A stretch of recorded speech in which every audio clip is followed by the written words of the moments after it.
L'OMS a indiqué aujourd'hui qu'un nouveau cas suspect et 9 cas contacts de la maladie à virus Ebola ont été identifiés en Côte d'Ivoire et sont suivis. En Martinique, la litanie des décès dus au coronavirus lue à la radio ressemble à une hécatombe. La liste quotidienne d'avis d'obsèques s'allonge. Bonsoir et bienvenue dans le journal. L'Organisation mondiale de la santé a indiqué aujourd'hui qu'en plus du cas confirmé de contamination par le virus Ebola détecté en Côte d'Ivoire, un cas suspect et 9 cas contacts ont été identifiés et sont suivis. Le cas de contamination par la fièvre hémorragique Ebola a été détecté samedi à Abidjan chez une jeune Guinéenne de 18 ans. La patiente suit actuellement un traitement au centre de traitement des maladies hautement épidémique du CHU de Treichville et selon le professeur Eolier, l'état de santé de la jeune dame est stable. Sachez que l'épidémie en Côte d'Ivoire est la troisième épidémie d'Ebola et la troisième sur le continent africain cette année après celles qui ont eu lieu en République démocratique du Congo. En Guinée, sachez aussi que des habitants du quartier où a séjourné la jeune Guinéenne ont été vaccinés aujourd'hui. Parlons toujours santé avec l'enfouissement de poulets tués par la grippe aviaire dans la zone de Mondoukou, dans le département de Grand-Bassam a débuté. 5 fosses de 12 mètres de longueur, 3 mètres de largeur et 1,5 mètre de profondeur sont prévues pour accueillir les poulets abattus sur le foyer de présence du virus H5N1 et sur les sites environnants dans un rayon de 3 km. L'abattage de volailles qui a débuté hier se poursuit. Le coronavirus, lui, continue de faire des victimes. En Martinique, la litanie des décès, lui, à la radio, ressemble à une hécatombe. L'animatrice de Radio Caraïbes Internationale voit s'allonger la liste quotidienne d'avis d'obsèques alors que l'île, encore peu vaccinée, traverse une explosion des cas de la maladie à coronavirus. Le regret de vous faire part du décès de mesdames Bilar Solange Amédée, Cholet Émiline et Almel. Depuis 60 ans en Martinique, une tradition perdue sur Radio Caraïbes Internationale. Seront célébrés cet après-midi à 15h, Patrick, Janine et David. Les familles Bonne Chose, Cholet, d'habitude on a une maximum 30-35 avis. Et là par exemple aujourd'hui, j'en avais 67, 69. Et il y en a 2 autres qui sont arrivés entre-temps et c'est monté à 71, quoi. Et on a dû s'arrêter parce qu'il y en a d'autres qui arrivent, là. Les obsèques de monsieur Léon Sylvestre Serge, surnommé Jean, ancien entrepreneur dans le BTP, décédé à l'âge de 77 ans. L'émission est commandée par les pompes funèbres à la demande des familles. On voit vraiment que les choses ont changé, qu'il y a vraiment beaucoup de morts. On est vraiment ici un baromètre pour voir un petit peu le nombre de morts que nous avons en ce moment. Et qui est mort, c'est la famille de qui, l'enfant de qui, la grand-mère de qui. Et ça permet aussi aux gens d'aller au veillées. C'est quelque chose de très important en Martinique. RCI présente ses très sincères condoléances à toutes les familles. Je souhaite vraiment que ça pousse les gens à aller se faire vacciner, à prendre conscience que c'est un élément grave en ce moment. L'île connaît une explosion de cas de Covid dû au variant Delta. Avec mon mari, on écoute. Des fois, je lui demande même d'éteindre la radio parce que quand tu entends des gens que tu connais qui sont partis à cause du Covid, c'est vrai, ça fait mal. Ça fait très, très, très mal. C'est vrai, le premier confinement, on vivait ça. On voyait à l'extérieur, en France, les gens mourir dans les pays d'Europe. Et nous, là, nous sommes là en plein dedans. C'est vrai, nous sommes très affectés. Très, très affectés. Seuls 17% des Martiniquais sont entièrement vaccinés. Retour en Côte d'Ivoire, précisément dans le centre du pays où l'éléphant Ahmed sème la terreur dans le handball. Précisément à Satama Sokoro, le pachyderme a détruit plusieurs champs. Il s'est aussi attaqué à des engins roulants, ce qui impacte négativement les activités des populations du handball. Le reportage de Kwadio Kwame. Et revoilà Ahmed. L'éléphant en cavale continue ses actions dévastatrices causées dans la zone de Satama-Sokoro, dans la région du Hambol. À son actif, des destructions de champs, des engins roulants. Ces agissements du pachyderme perturbent la circulation des biens et des personnes dans la localité, troublés par la frayeur et les frissons causés par l'animal. Le maire de la localité lance un cri de cœur. Franchement, nous n'en pouvons plus. Les parents ne peuvent plus aller au champ. Les transporteurs qui font la ligne Satama-Sokoro-Bois, qui ont arrêté de travailler, nous ne savons plus que faire. Nous nous adressons aux autorités compétentes pour qu'une solution soit trouvée. Le pire est à venir. Ahmed détruit tout sur son passage. Il entre dans les villages, il agresse et il détruit tout ce qu'il voit. Que faire devant cette situation? Que d'interpeller nos autorités pour que une solution idoine soit trouvée maintenant. Il faut agir maintenant, l'heure est grave. Pour rappel, l'éléphant s'est évadé de la réserve Nziro-Verlouge et depuis, les populations de Satama-Sokoro sont dans la psychose et ne savent à quel sein se vouer. Sachez que 1051 bacheliers des séries C, D, E et F2 passent le concours d'entrée en licence à l'école africaine des technologies de l'information et de la communication ESATIC à 97 autres candidats frappent aux portes du master. Le top départ du concours a été donné par le ministre de l'économie numérique, des télécommunications et de l'innovation. Le reportage de Clément Boukou. Tôt ce mardi 17 août, jeune bachelier et titulaire d'une licence dans le domaine des technologies de l'information et de la communication TIC se hâtent de trouver chacun sa salle de composition au lycée classique de Cocody. C'est le concours d'entrée à l'école supérieure africaine des technologies de l'information et de la communication ESATIC. Awa Medine, elle, a déjà pris ses marques. Elle vient d'Abangourou pour l'épreuve. Et pour elle, c'est un rêve qui est en voie de se réaliser. Je suis quelqu'un qui est passionné par l'informatique. Donc je veux faire ça un métier. Je veux me spécialiser en réseau et télécommunications. Ils sont au total 1148 à concourir dans les matières de mathématiques, physique, français et anglais pour seulement 185 places.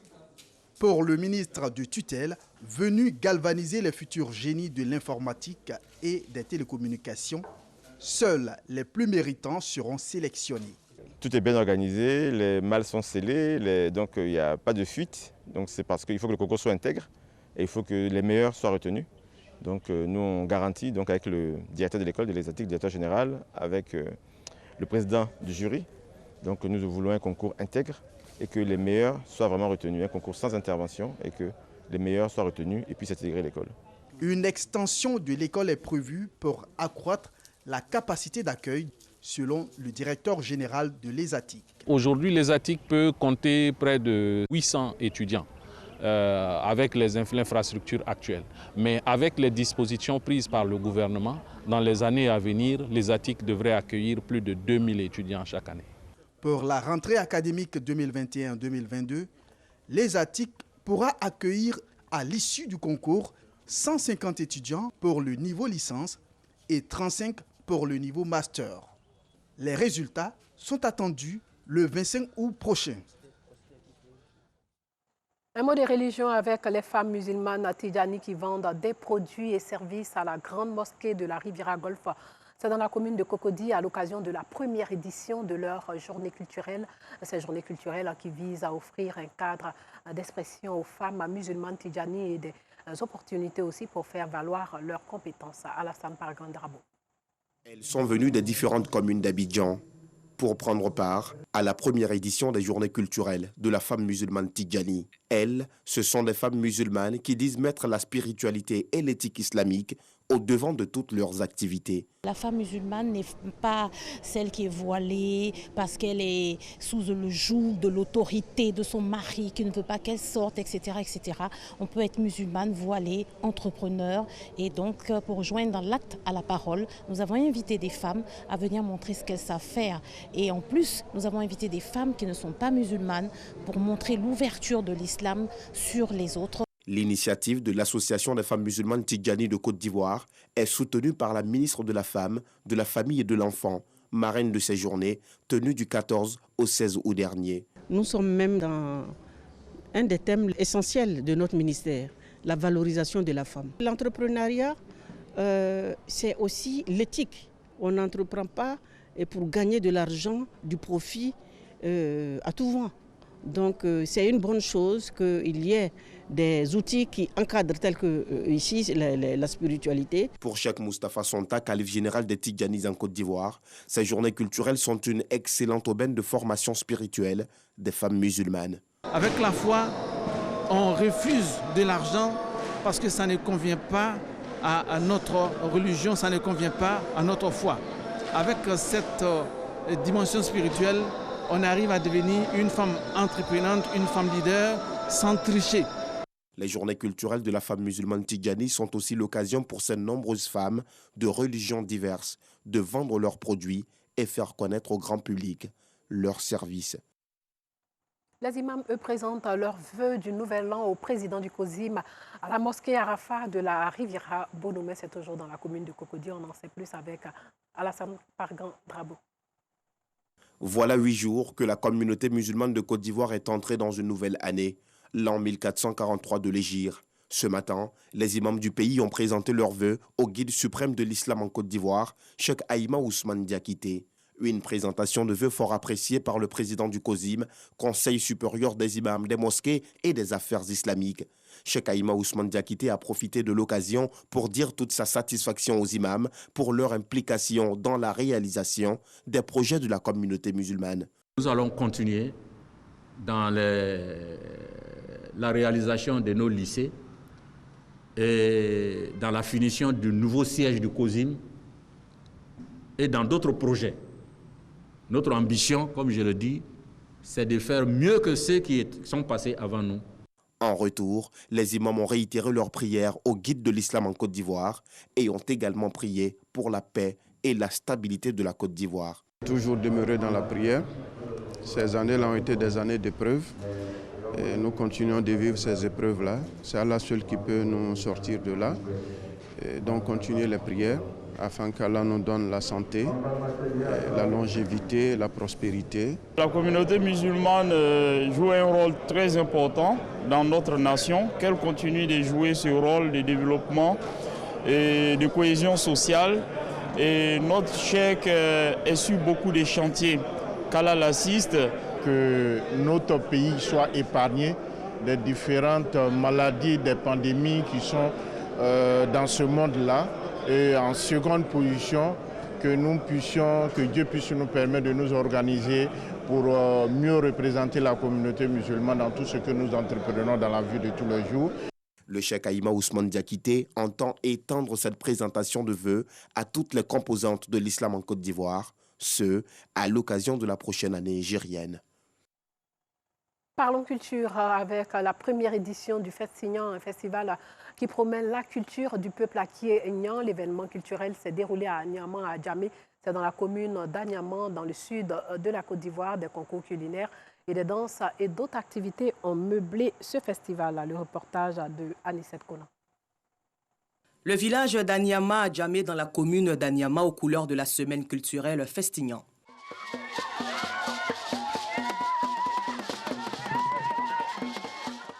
Au terrain Yapi Damas, les fils et filles de la localité y étaient pour une conférence qui vise à valoriser et pérenniser la culture du peuple akyényan autour de la cohésion sociale. Vous savez, aujourd'hui nous sommes en 2021, nos jeunes frères, nos jeunes sœurs ignorent beaucoup de la culture.